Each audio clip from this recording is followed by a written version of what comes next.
Salam əziz dostlar, təkəbbürün səbəblərindən biri də elmdir. İnsan elm əldə etdikcə insanın daxilində təkəbbürlük hissi, özünü üstün bilmə hissi çoxalır. Özünü başqalarından bilikli hesab eləyir, savadlı hesab eləyir.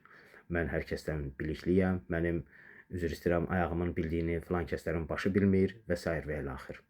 Əslində bilmək, elm əldə eləmək insanı daha da təvazökar eləməlidir. Niyə? Çünki o əvvəl bildiklərindən əvvəl bilmirdi. Yəni cahil idi. O öz cahilliyini unutmamalıdır heç vaxt ki, mən əvvəl bilmirdim. Üstəgəl bildikləri ilə bilmədiklərini də müqayisə etməlidir ki, mən hələ nə qədər şey bilmirəm. Mərhum Aristotel deyirdi ki, mən bir dənə onu bilirəm ki, heç nə bilmirəm. İnsanın elmi artdıqca insan cahil olduğunu anlamalıdır ki, mən həqiqətən də heç nə bilmirəm. Mən bu günə qədər heç nə bilmirdim və yaxud hələ bilmədiklərim qabaqdadır. Bu cür olmalıdır əslində. Sağ olun.